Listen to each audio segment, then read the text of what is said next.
नमस्कार दोस्तों, मेरा नाम है विमल सिंह। बालाजी स्टडी अड्डा में आपका स्वागत है। पर्यावरण और हिंदी के जैसे कि हम प्रैक्टिस सेट आपको करा रहे हैं, तो जस्ट इससे पहले हमने प्रैक्टिस सेट नंबर 10 के अंतर्गत हिंदी के 30 प्रश्न देखे थे। यदि आपने नहीं देखा है, पिछला वाला वीडियो साइड में आई बटन में आपको मिल जाएगा। आज हम देखेंगे पर्यावरण अध्ययन का सेट नंबर जो है वो 11 और इसके अंतर्गत कुल 30 प्रश्न हम देखेंगे। तो चलिए शुरू करते हैं प्रश्न नंबर 121 से।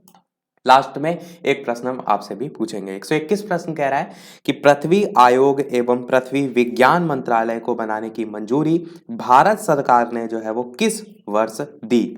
चार ऑप्शन है, 9 मई 2006, 9 मई 2005, 9 मई 2004 या 9 मई सन 2000। इस प्रकार से चार ऑप्शन है, छापना है आपको, बताना है कि इन चारों ऑप्शन में कौन सा सही होगा।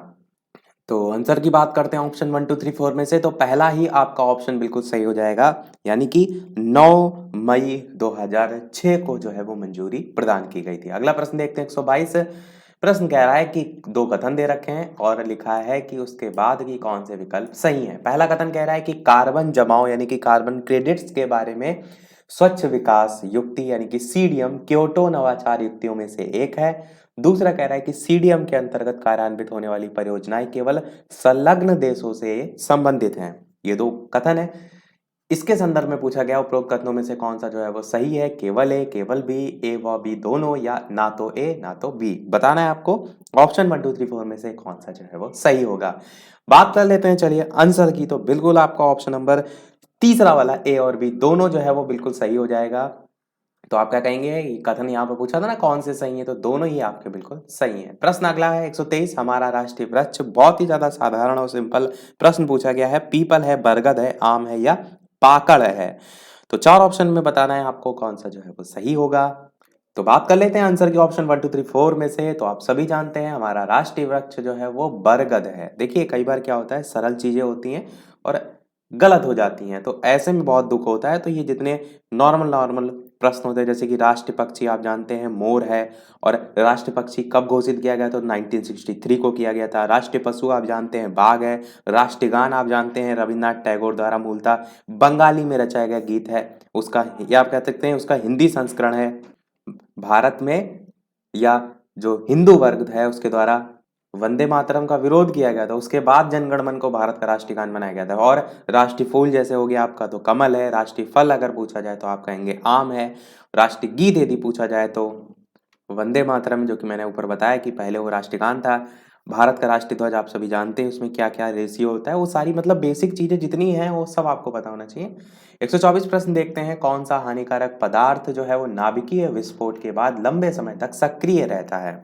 सीजियम 137 है, स्ट्रांसियम 89 है, प्लूटोनियम 239 है या आयोडीन 131 है। बताना है आपको ऑप्शन 1 2 3 4 में से जो है वो कौन सा जो है वो सही होगा। बात कर लेते हैं आंसर की। ऑप्शन 1 2 3 4 में से तीसरा वाला प्लूटोनियम 239 आपका ऑप्शन बिल्कुल सही हो जाएगा। 125 प्रश्न कह रहा है कि जीव वानिकी के संबंध में कौन सा कथन यहाँ पर बताना है आपको सही है। पहला कह रहा है कि इसका शाब्दिक अर्थ होता है जीव का प्रबंध, जीव वानिकी के संदर्भ में लिखा है। दूसरा आपसे कह रहा है कि ये पारिस्थिति जो है पारिस्थितिकी का पर्याय है, पर्याय मतलब कि उसी का एक दूसरा रूप है। तीसरा कह रहा है कि यह प्राकृतिक तंत्र के मूल्य पर बल देता है जो मानव तंत्रों को प्रभावित करते हैं। अब आपको बताना क्या है कौन से यहाँ पर सही है। केवल ए सही है, ए और बी सही है, बी और सी सही है, या तीनों सही है? अच्छा प्रश्न है। चार ऑप्शन में से कौन सा सही होगा? बात करते हैं आंसर की, तो आपका ऑप्शन नंबर चौथा वाला ए बी व सी तीनों ही जो है आपके सही है। तो ध्यान रखिएगा जीव वानिकी के संदर्भ में इसका अर्थ जीव का प्रबंध पर्यायवाची भी है और इस पर भी बल देता है। 126 प्रश्न कह रहा है कि एकाधिक खाद्य श्रृंखला के किसी स्तर पर मिलाने से बनता है? खाद्य चक्र बनता है, खाद्य जाल बनता है, खाद्य संगम बनता है, खाद्य वृक्ष बनता है? ऑप्शन 1 2 3 4 में से छांटना है आपको और बताना है कौन सा सही होगा। एकाधिक खाद्य श्रृंखला के किसी स्तर पर मिलने से क्या बनता है? बात कर लेते हैं आंसर के ऑप्शन 1 2 3 4 में से। तो आपका ऑप्शन नंबर दूसरा खाद्य जाल जो है वो बिल्कुल सही हो जाएगा।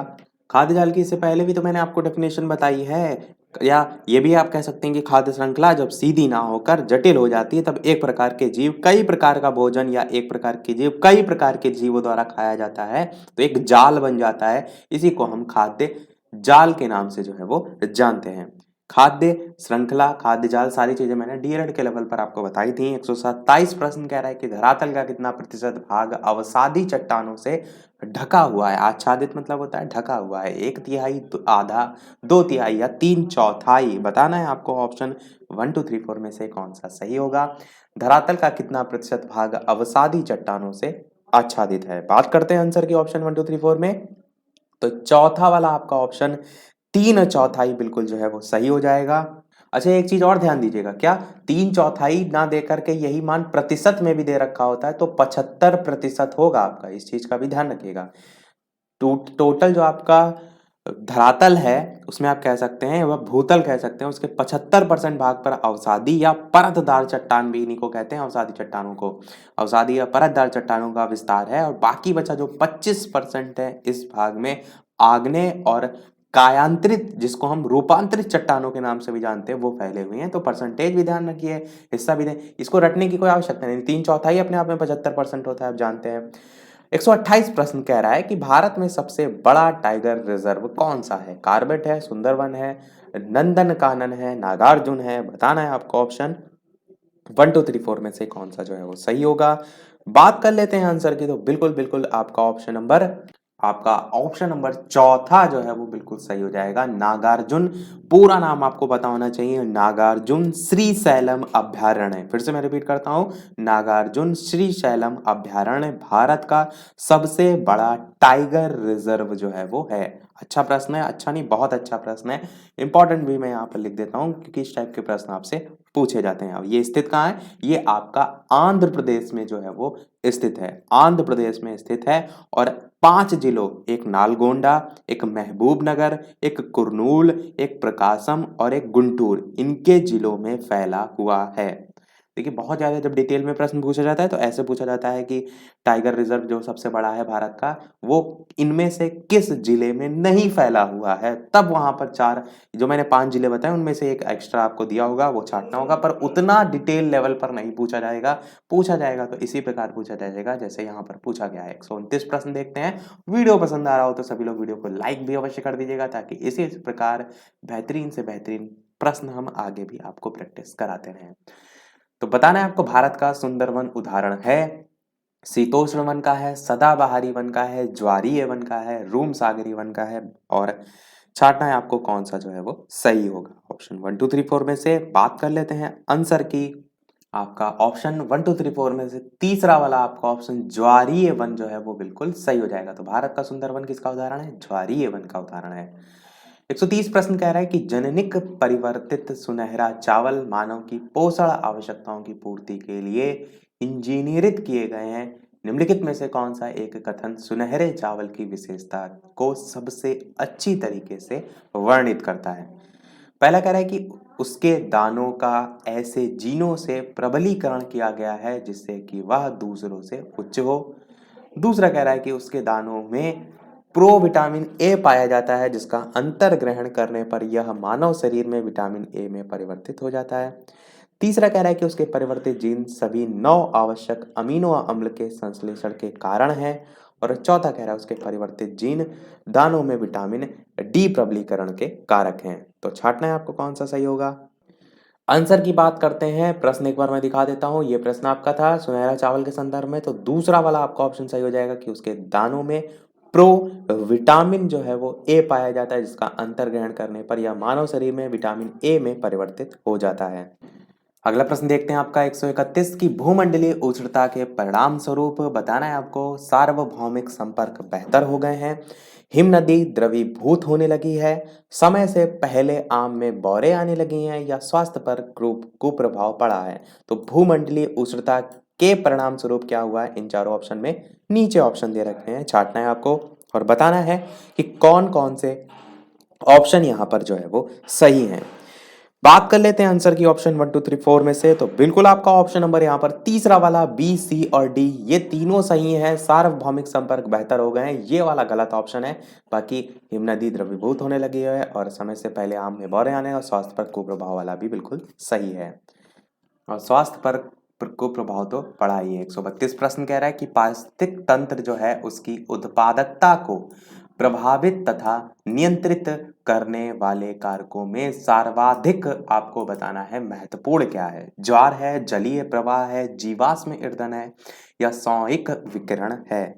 बताना है आपको ऑप्शन 1 2 3 4 में से कौन सा जो है वो सही होगा। आंसर की बात कर लेते हैं तो पारिस्थितिक तंत्र की उत्पादकता को प्रभावित तथा नियंत्रित करने वाले कारकों में सबसे ज्यादा जो महत्वपूर्ण है तो चौथा वाला आपका ऑप्शन सोइक नहीं होगा, सोनिक होगा। यहाँ पर थोड़ा सा मिसप्रिंट है, सोनिक विकिरण आपका जो है वो सही हो जाएगा। अगला प्रश्न देखते हैं 133। निम्नलिखित ग्रीन हाउस गैसों में से कौन सी गैस है जिसके द्वारा ट्रोपोस्फीयर में ओजोन प्रदूषण नहीं होता है। मीथेन होगी, कार्बन मोनोऑक्साइड होगी, नत्रजन ऑक्साइड होगी या जलवाष्प होगी। और जो ट्रोपोस्फीयर है इसे हम क्या कहते हैं, इसे हम हिंदी में क्षोभ मंडल के नाम से जानते हैं। तो क्षोभ मंडल के संदर्भ में पूछा गया है। बात करते हैं चलिए आंसर की। तो आपका ऑप्शन नंबर दूसरा वाला कार्बन मोनोऑक्साइड जो है वो बिल्कुल सही हो जाएगा। कौन सी गैस है जिसके द्वारा ट्रोपोस्फेयर में ओजोन प्रदूषण नहीं होता, तो कार्बन मोनोऑक्साइड होती है। अच्छा, थोड़ा सा ट्रोपोस्फेयर के बारे में भी बात कर लेते हैं। ये ध्रुवों पर यहाँ पर 8 किलोमीटर और विषुवत रेखा पर 18 किलोमीटर की ऊंचाई इसमें या इसकी जो ऊंचाई है वो पाई जाती है। और यदि बात करें टेम्परेचर की तो प्रति 165 मीटर की ऊंचाई पर 1 डिग्री सेल्सियस तापमान जो है यहाँ पर घटता है और प्रत्येक किलोमीटर की ऊंचाई पर तापमान में औसतन 6.5 डिग्री सेल्सियस की कमी भी जो है वो आती है। इसको ही हम सामान्य ताप पतन दर भी कहते हैं, इंग्लिश में हम नॉर्मल लैप्स रेट जो है वो कहते हैं। 134 प्रश्न कह रहा है कि पारिस्थितिकी के उत्पादक घटक इनमें से कौन से नहीं है। हरित जीवाणु, हरित शैवाल, झाड़ी या दुधारू गाय। तो ऑप्शन 1 2 3 4 में से कौन सा जो है वो सही होगा। बात करते हैं आंसर की। पारिस्थितिकी के उत्पादक घटक इनमें से कौन से नहीं है, तो दुधारू गाय जो है वो नहीं है। यही वाला चौथा वाला आपका ऑप्शन बिल्कुल सही हो जाएगा। 135 प्रश्न कह रहा है कि किस देश में सर्वप्रथम अम्लीय वर्षा हुई। बहुत ही बढ़िया प्रश्न है। 4 ऑप्शन है, नॉर्वे, स्वीडन, इंग्लैंड या फ्रांस। बताना है आपको ऑप्शन 1 2 3 4 में से किस देश में सर्वप्रथम अम्लीय वर्षा हुई थी। तो ऑप्शन 1 2 3 4 में से बात करते हैं आंसर की कौन सा जो है वो सही होगा। तो आपका ऑप्शन दूसरा वाला स्वीडन जो है वो बिल्कुल सही हो जाएगा। 1972, इसको एकदम याद रखिएगा। अच्छा प्रश्न है कि किस देश में सबसे पहले अम्लीय वर्षा हुई थी। स्वीडन में हुई थी 1972 में। 136 प्रश्न कह रहा है कि पर्यावरण और पारिस्थितिकी का जैविक घटक है। मृदा है, जल है, वायु है, वनस्पति है। 4 ऑप्शन में बताना है आपको कौन सा जो है वो सही होगा। पर्यावरण व पारिस्थितिकी का जैविक घटक बताना है आपको। मृदा, जल, वायु, वनस्पति में से आंसर की बात करते हैं तो आपका चौथा ऑप्शन वनस्पति जो है वो बिल्कुल सही हो जाएगा। जैविक घटक में वनस्पति जो है वो आता है। 137 प्रश्न कह रहा है द्वितीयक उपभोक्ता का उदाहरण आपको बताना है। शेर होगा, मेढक होगा, टिड्डा होगा या हिरन होगा। इस टाइप के प्रश्न अमूमन पूछे ही जाते हैं, तो बताना है आपको द्वितीयक उपभोक्ता का उदाहरण जो है इनमें से कौन सा होगा। शेर, मेढक, टिड्डा, हिरण। आंसर की बात कर लेते हैं तो आपका ऑप्शन नंबर दूसरा वाला मेढक आपका बिल्कुल सही हो जाएगा। मेढक के अलावा मछलियां हो गया, कीट पतंगे हो गया और कीट पतंगे नहीं, कीट पतंगों को खाने वाले पक्षी हो गए और छिपकली हो गया, ये सब आपके द्वितीय उपभोक्ता में आते हैं। वे सभी जंतु जो भोजन के लिए पहले जो प्रथम श्रेणी है उसके उपभोक्ताओं पर डिपेंड होते हैं, निर्भर होते हैं, उन्हें हम द्वितीय उपभोक्ता या द्वितीय श्रेणी के उपभोक्ताओं के वर्ग में रखते हैं। 138 प्रश्न आपका कह रहा है सागरीय बायोम में प्राथमिक उपभोक्ता किसे कहते हैं। बहुत ही बढ़िया प्रश्न है। फाइटोप्लैंक्टन कहते हैं, जूप्लैंक्टन कहते हैं, जूप्लैंक्टन। तीसरा कह रहा है नेक्टन कहते हैं, चौथा कह रहा है बेंथेस कहते हैं। बताना है आपको ऑप्शन 1 2 3 4 में से कौन सा सही होगा। तो ऑप्शन 1 2 3 4 में से बात करते हैं आंसर की, तो पहला आपका ऑप्शन फाइटोप्लैंक्टन जो है वो बिल्कुल सही हो जाएगा। 139 प्रश्न कह रहा है कि किसी भी पारितंत्र में कालांतर में जीवों की संख्या स्थित हो जाती है। जीवों की संख्या स्थिर होने का कारण क्या होता है। अपघटक होता है, उत्पादक होता है, पर्णहरित होता है या इनमें से सभी।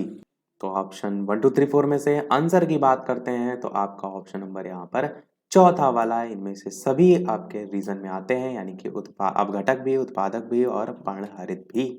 अगला प्रश्न 140 कह रहा है कि दो या अधिक जीवों के अंतर संबंध में एक जीव को लाभ होता है। ये तो प्रश्न इतना ज्यादा पूछा जाता है, किंतु हानि किसी को भी नहीं होती। इस संबंध को क्या कहते हैं? एक होता है एक दूसरे को लाभ पहुंचाते हैं, उस टाइप का भी प्रश्न आता है, ये भी आता है। तो बताना है आपको, सहभोजिता कहते हैं, सहजीवन कहते हैं, सहोपकारिता कहते हैं, या प्राक सहयोग कहते हैं। बताना है कौन सा सही होगा। तो ऑप्शन 1 2 3 4 में से आंसर की बात करते हैं, कौन सा जो है वो सही होगा। तो बिल्कुल आपका ऑप्शन पहला वाला सहभोजिता बिल्कुल सही हो जाएगा, जिसे हम कॉमनसेलिज्म कहते हैं।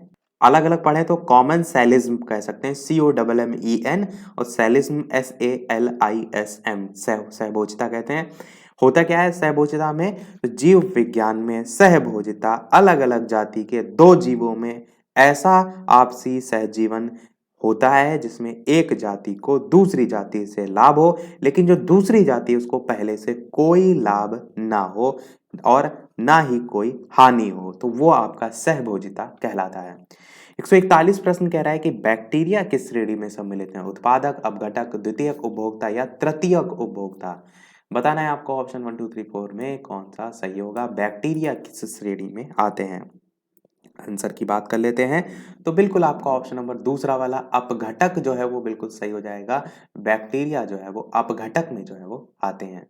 142 प्रश्न कह रहा है कि ओजोन परत की हानि पहुंचाने वाले घरेलू उपकरण कौन से हैं? कंप्यूटर है, टेलीविजन है, एयर कंडीशनर है, या कलर है। कलर मतलब कलर टीवी कह सकते हैं, कलर कह सकते हैं, कुछ भी कह सकते हैं। तो चार ऑप्शन में आपको बताना है कौन सा जो है वो सही होगा। आंसर की बात कर लेते हैं, तो आपका ऑप्शन तीसरा वाला एयर कंडीशनर सही हो जाएगा। काफी बार मैं आपको बता भी चुका हूँ, CFC वगैरह, क्लोरोफ्लोरोकार्बन।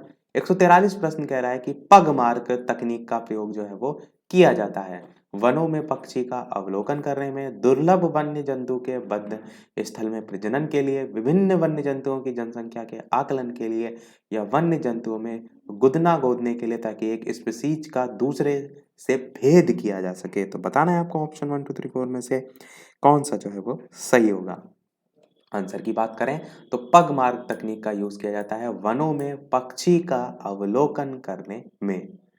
144 प्रश्न बहुत ही ज्यादा लेंदी है और नीचे चार ऑप्शन है, पर हम इसको पढ़ेंगे। 144 प्रश्न कह रहा है कि वाणिज्यिक दृष्टि से लाभप्रद वृक्षों की एक पादप मोनोकल्चर कृषि की अनुपम प्राकृतिक छटा को नष्ट कर रही है। इमारती लकड़ी का विचार शून्य दोहन, ताप रोपण के लिए विशाल भूखंडों का निर्वनीकरण, मैंग्रोव का विनाश, ये सब विशेषताएं लिखी हुई हैं। आदिवासियों द्वारा लकड़ी की अवैध कटाई अनाधिकार आखेट समस्या को अधिक ही जटिल बनाते हैं। अलवड़ जल कोटरिकाएं त्वरित गति से सूख रही हैं क्योंकि निर्वनीकरण और मैंग्रोव का विनाश हो रहा है। इस उद्धरण को निर्देशित स्थान कौन सा है, ये आपको जो है वो बताना है। तो बात कर लेते हैं आंसर की ऑप्शन 1 2 3 4 में से। तो बिल्कुल आपका पहला ऑप्शन सुंदर वन जो है वो बिल्कुल सही हो जाएगा। सभी सुंदर वन को निर्देशित करते हैं। 145 प्रश्न कह रहा है निम्नलिखित में से कौन सा प्राथमिक प्रदूषक है? SO2 है, CO है, NO2 है, या सभी हैं। तो सबसे पहले आपको क्या पता होना चाहिए कि प्राथमिक प्रदूषक क्या होता है।